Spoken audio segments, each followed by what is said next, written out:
여러분, 혹시 간밤에도 화장실에 가려고 어둠 속에서 무거운 몸을 일으키셨나요? 하룻밤에도 몇 번씩 잠에서 깨어 화장실을 오가는 일. 아마 많은 분들이 나이가 들어서 그러려니 하며 체념하고 계실지도 모르겠습니다.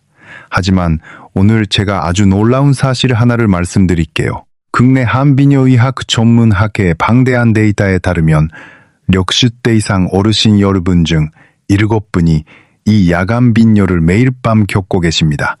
정말 흔한 일이죠. 그런데 더 충격적인 건 이 문제에 대해 의학적으로 올바른 대처법을 알고 계신 분은 10명 중 1명도 채 되지 않는다는 겁니다. 다시 말해 10% 마시교 이상의 분들이 자신도 모르는 사이에 매일 밤 잘못된 방법으로 수면과 싸우고 계실 가능성이 높다는 뜻입니다. 안녕하세요. 저는 10여 동안 동네 의원에서 수많은 환자분들의 밤잠을 지켜온 가정의학 전문의입니다. 3,000명이 넘는 환자분들을 만나며 발견한 공통점이 하나 있습니다. 밤마다 화장실에 가는 분들 대부분이 건강을 위해 한다고 믿던 습관이 사실은 증상을 더 악화시키는 원인이었다는 겁니다. 오늘 들려드릴 이야기를 오늘 밤부터 실천해보세요. 빠르면 상일째부터 몸이 다르다는 걸 느끼실 겁니다. 오늘은 세 갈래로 풀어보겠습니다. 첫째, 왜 밤에 소변이 마려운지 호르몬 메커니즘을 들여다보고, 둘째, 우리가 모르게 밤잠을 망치는 습관들을 짚어보고, 셋째, 오늘 밤 당장 따라할 수 있는 해결책들을 드리겠습니다. 특히 우리 장 건강과 방광에 숨겨진 연결고리, 스트레스 호르몬이 밤잠을 어떻게 망가뜨리는지까지 깊이 파고들어 볼 겁니다. 자, 그럼 제 진료실을 찾아오셨던 한 환자분의 이야기로 시작해 볼까요? 인천에서 미용실을 오래 운영하셨던 67살 어르신이셨습니다. 4년 전부터 밤마다 4-5번씩 깨서 화장실을 다니셨죠. 처음 오셨을 때 푹 꺼진 눈으로 이렇게 말씀하셨어요. 선생님, 저는 이제 포기했어요. 나이 들으면 수도관이 고장 나는 거잖아요. 생활 습관을 찬찬히 여쭤보니 정말 놀랐습니다. 5년 전 혈압이 약간 높다는 판정을 받은 뒤로 소금기를 완전히 끊고 사셨어요. 찌개도 김치도 밥상에 올리지 않으셨고 밤에 화장실 가는 게 무서워서 저녁 4시 이후로는 물 한 방울도 안 드셨습니다. 겉보기에는 건강 비법을 철저히 지키는 분 같았죠. 그런데 혈액 검사 결과 체내 나트륨 수치가 정상 범위의 맨 밑바닥이었습니다. 몸속의 전해질 균형이 완전히 무너져 있었던 겁니다. 저는 어르신께 이상한 처방을 하나 내렸습니다. 주무시기 전에 따뜻한 물 한 잔에 전이름을 한 꼬집만 타서 드셔보세요. 어르신은 눈을 동그랗게 뜨셨습니다. 의사, 선생님이 소금을 먹으라니요? 반신반의하면서도 그날 밤부터 달아주셨습니다. 딱 3일 뒤 어르신에게서 전화가 왔습니다. 선생님, 어젯밤에 딱 한 번밖에 안 깼어요. 일주일 뒤에는 아침까지 한 번도 안 깨는 날이 생기기 시작했고, 한 달 뒤에는 얼굴이 환하게 달라져 있었습니다. 잠을 푹 자니까 살맛이 나요. 손녀 돌보러 다른 애 집에도 씩씩하게 다닙니다. 과도하고 맹목적인 건강관리가 오히려 우리 몸을 망가뜨리고 밤잠을 설치게 만든 겁니다. 그렇다면 도대체 왜 이런 일이 벌어지는 걸까요? 지금부터 야간 빈뇨가 일어나는 진짜 이유, 그 몸속의 메커니즘을 찬찬히 설명해 드릴게요. 여러분, 우리 몸에는 밤이 되면 소변의 양을 콱 줄여주는 신비로운 시스템이 있습니다. 주인공이 바로 항이뇨 호르몬입니다. 밤이 되면 신장에 신호를 보내서 소변 만드는 공장 가동을 멈추라고 지시를 내리는 거죠. 쉽게 비유하면 수도관의 메인 밸브와 같습니다. 밤에 밸브를 잠가서 물이 새지 않게 막아주는 겁니다. 그런데 세월이 흐르면 이 밸브가 헐거워집니다. 국내 한 대학병원 비뇨의학과 연구팀에 따르면 6세를 넘기면 이 호르몬 분비량이 젊은 시절의 4% 력상에서 4% 력산도로 떨어집니다. 하지만 나이 탓만 할 일은 아닙니다. 우리가 무심코 반복하는 생활 습관이 이 밸브를 더 느슨하게 만들고 있거든요. 여기서 많은 분들이 모르는 중요한 사실을 하나 더 말씀드릴게요. 우리 몸속에는 코르티솔이라는 스트레스 호르몬이 있습니다. 쉽게 말하면 우리가 걱정이 많거나 마음이 불안할 때 확 치솟는 호르몬이에요. 어떻게 설명드릴까요? 이 코르티솔이 밤에도 높은 상태로 남아있으면 아까 말씀드린 항이뇨 호르몬의 분비를 방해합니다. 수도관의 밸브를 잠그려는데 옆에서 누군가가 자꾸 풀어버리는 것과 같은 겁니다. 해외 한 의과대학 수면연구센터에서 스네바베크 명으로 3년간 추적 관찰한 연구 결과를 보면 만성적으로 스트레스를 받는 분들은 그렇지 않은 분들에 비해 야간 빈뇨 위험이 아르덴 3배나 높았습니다. 우리 세대는 자식 키우느라 가정 살림하느라 평생을 긴장 속에서 사셨잖아요. 어려운 시절 밥심으로 일하고 자식들 뒷바라지 하느라 정작 내 몸은 뒤로 했습니다. 그 오랜 세월의 스트레스가 코르티솔이라는 이름으로 쌓여서 지금 밤마다 우리를 깨우고 있을 수 있다는 겁니다. 이건 정말 안타까운 일이죠. 그동안 고생 많으셨습니다. 하지만 이제라도 알았으니 늦지 않았습니다. 여기서 두 번째 환자분 이야기를 들려드릴게요. 전주에서 우체국에 근무하다 퇴직하신 73살 어르신이십니다. 규칙적인 생활을 하시는 분이었는데 딱 하나 밤마다 화장실에 서너 번씩 가는 것만 고쳐지지 않았습니다. 하루 일과를 살펴보다 결정적인 단서를 발견했습니다. 저녁 식사 시간이 매일 달랐던 겁니다. 아들 내외와 함께 사시면서 아들 퇴근 시간에 맞춰 드시다 보니 어떤 날은 역시 어떤 날은 조시가 넘어서야 드셨죠. 이 들쭉날쭉한 식사 시간이 체내 생체 시계를 망가뜨리고 있었습니다. 우리 몸의 호르몬은 일정한 리듬에 맞춰 분비되거든요. 시계가 고장나니 항이뇨 호르몬도 엉망이 된 겁니다. 아버님, 내일부터 저녁은 6시 반에 혼자라도 먼저 드십시오. 처음엔 자식들에게 미안하다며 망설이셨지만 결단을 내리셨습니다. 하루 뒤 4번씩 가던 화장실이 한두 번으로 줄었습니다. 자, 여기까지 들으셨다면 우리가 왜 밤마다 화장실에 가는지 그 근본적인 이유를 어느 정도 이해하셨을 겁니다. 우리가 기억해야 할 핵심은 3가지입니다. 첫째, 항이뇨 호르몬은 밤새 소변을 멈춰주는 내 몸의 수호천사다. 둘째, 나이가 들면 이 수호천사의 힘이 약해지고 스트레스 호르몬이 방해까지 한다. 셋째, 들쭉날쭉한 생활 습관이 이 호르몬의 시스템을 완전히 망가뜨린다. 이 3가지를 마음속에 콕 품어두시길 바랍니다.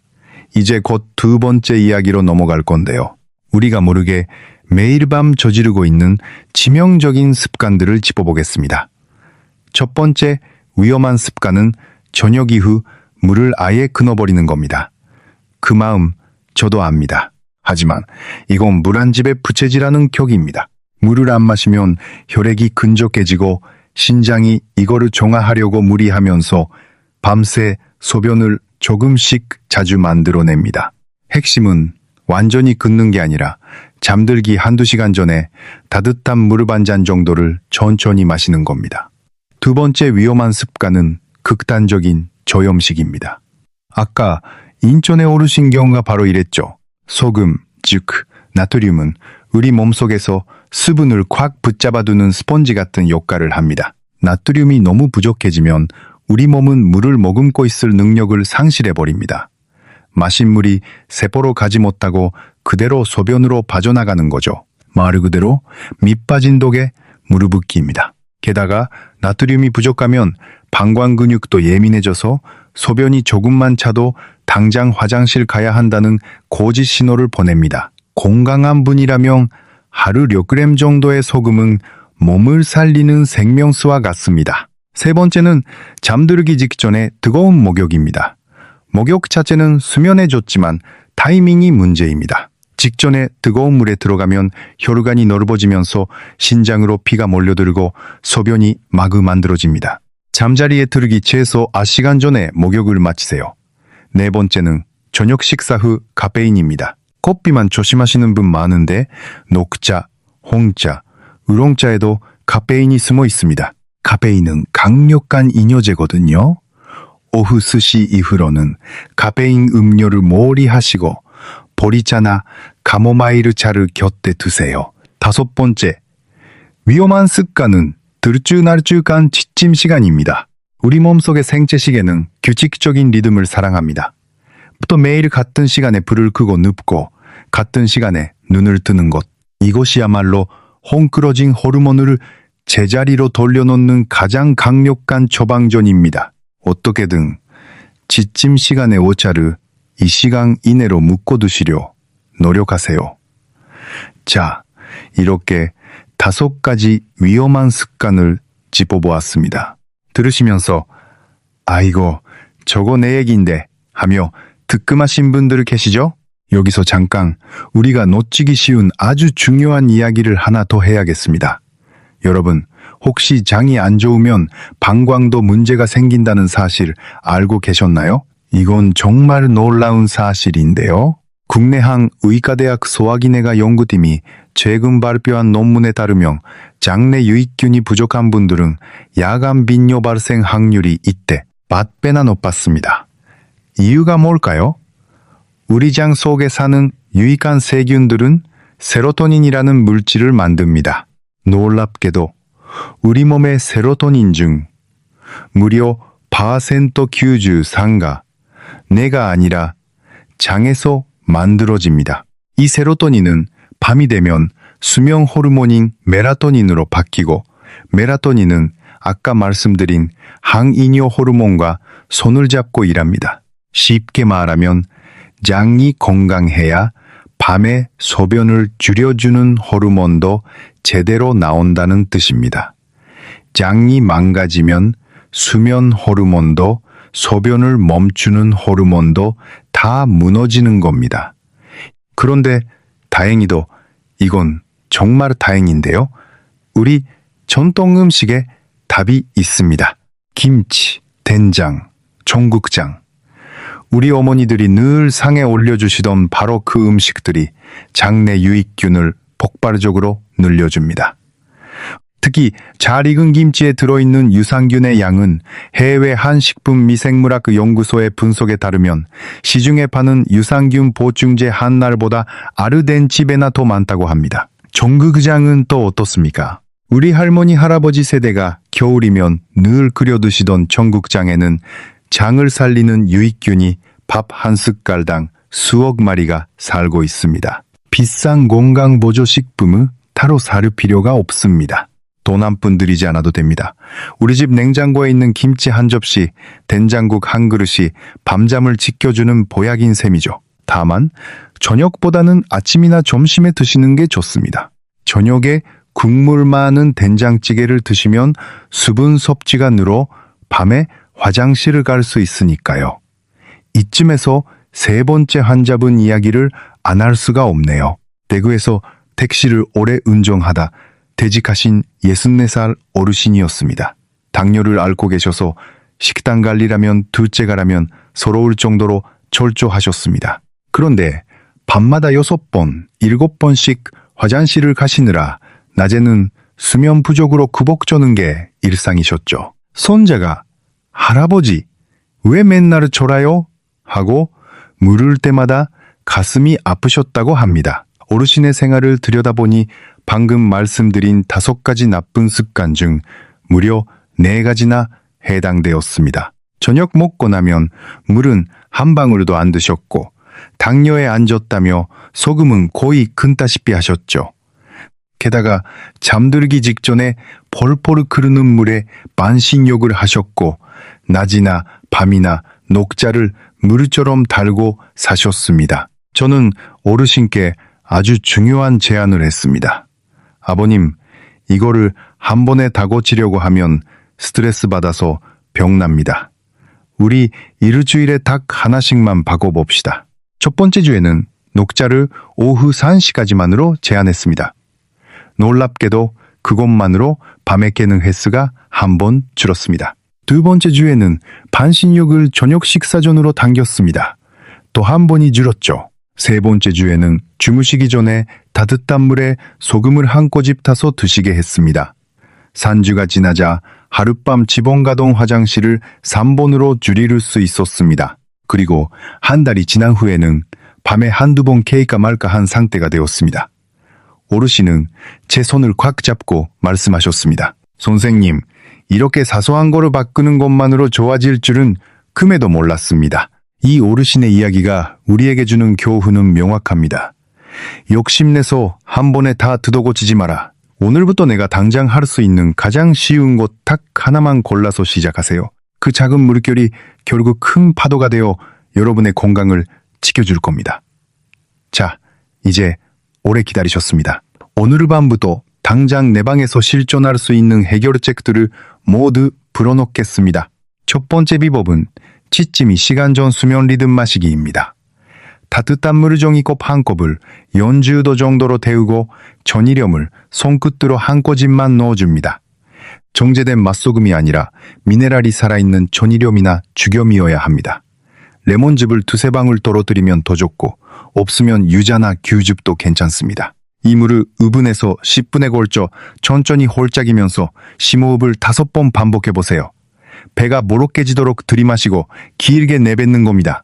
이 호흡이 스트레스 호르몬인 코르티솔을 떨어뜨리는데 아주 효과적입니다. 국내 한통합의학센터의 연구에서 취침 전 5분 간복식 호흡을 한 그룹은 코르티솔이 % 아르산 낮아지고 야간 각성 횟수도 평균 2.4회 줄었습니다. 다만 역류성 식도염이 있으신 분은 레몬을 빼고 신장이나 심장이 안 좋아 소금 제한을 받고 계신 분은 반드시 주치의와 상의 후 시작하세요. 두 번째는 낮 동안의 수분 관리입니다.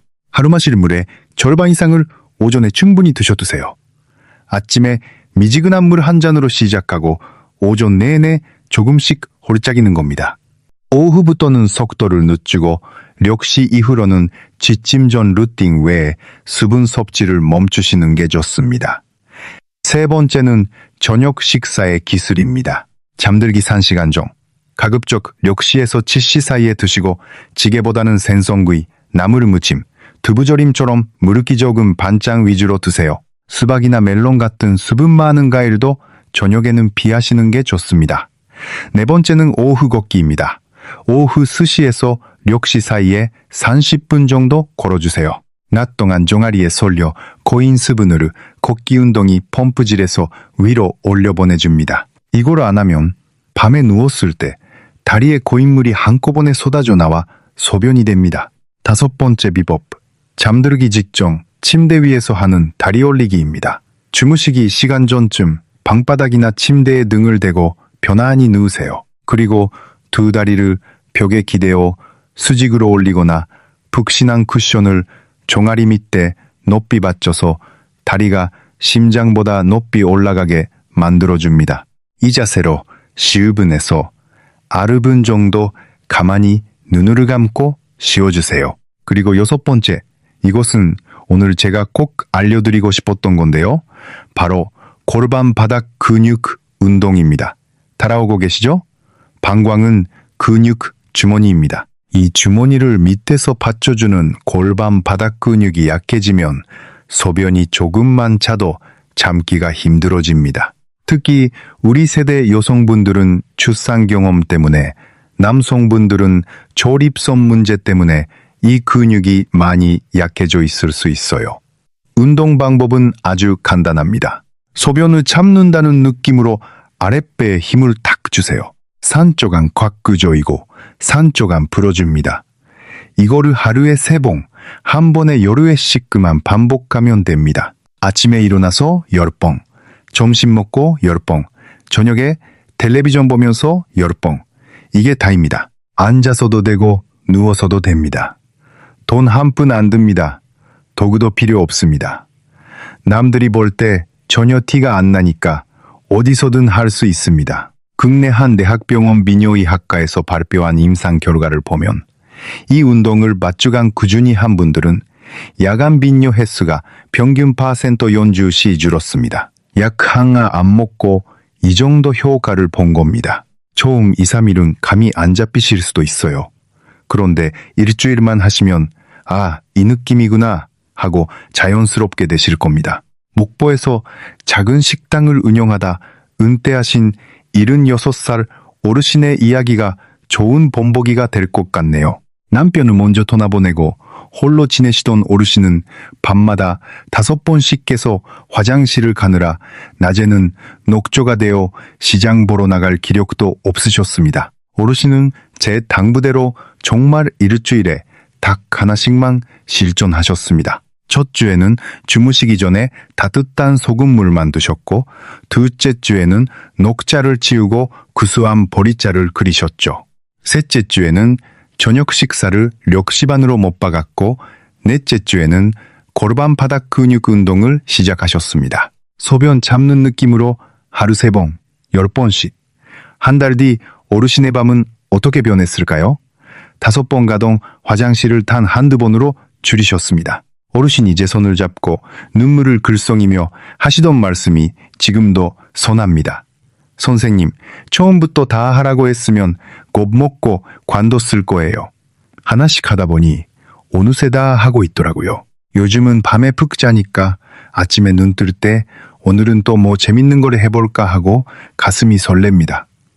지난주에는 딸이 엄마 얼굴이 환해졌다고 그러더라고요. 야간 빈뇨를 고친다는 건 단순히 밤에 화장실을 안 간다는 의미가 아닙니다. 잃어버렸던 내 삶의 활력, 내일 아침을 기대하는 찬란한 생기를 되찾는 일입니다. 우리 세대는 평생을 가족을 위해 사셨잖아요. 이제 우리 건강 좀 챙깁시다.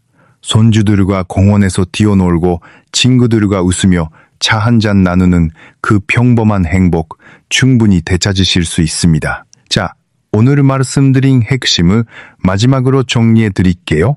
첫째, 잠들기. 이 시간 전 따뜻한 물에 전이렬 한 꼬집과 레몬을 띄워 천천히 마시며 심호흡한다. 둘째, 하루 마실 물의 절반은 오전에 마시고 오후에는 서서히 줄여나간다. 셋째, 저녁은 잠들기 3시간 전에 물기 없는 반찬 위주로 가볍게 먹는다.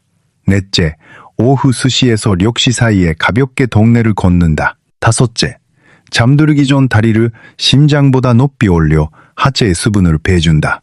여섯째, 골반바닥 근육 운동을 하루 3번 꾸준히 한다. 그리고 가장 중요한 것, 절대 한 번에 다 하려 하지 말고 일주일에 하나씩 느긋하게 시작하세요. 오늘 밤 부엌에 가셔서 물 한 잔 따뜻하게 데우고 전이렬 한 꼬집 타서 천천히 드셔보세요. 그 작은 온기가 내일 아침을 바꿔놓을지도 모릅니다. 만약 한 달을 노력했는데도 차도가 없다면 반드시 비뇨의학과나 가정의학과를 찾아가셔야 합니다. 야간 빈뇨 뒤에 전립선 비대증이나 숨겨진 당뇨, 신부종 같은 질환이 숨어 있을 수 있습니다. 오늘 핵심 3가지만 기억하세요. 첫째, 야간 빈뇨는 나이 탓이 아니라 내 몸이 보내는 신호다. 둘째, 건강을 위해 한다고 믿던 행동이 오히려 밤잠을 갉아먹고 있었을 수 있다. 셋째, 작은 습관의 변화만으로도 다시 깊은 잠에 빠져들 수 있다. 혼자만 알지 마시고 가족이나 친구분들께 나눠주세요. 서로 소금물 마셨어? 골반 운동은 했어? 하며 챙겨주시면 100배 힘이 됩니다. 오늘 이야기가 도움이 되셨다면 좋아요와 구독 부탁드립니다. 긴 시간 기울여 주셔서 진심으로 고맙습니다. 오늘 밤은 평안한 밤이 되기를 바랍니다. 가족 모두 건강하시기를 바랍니다.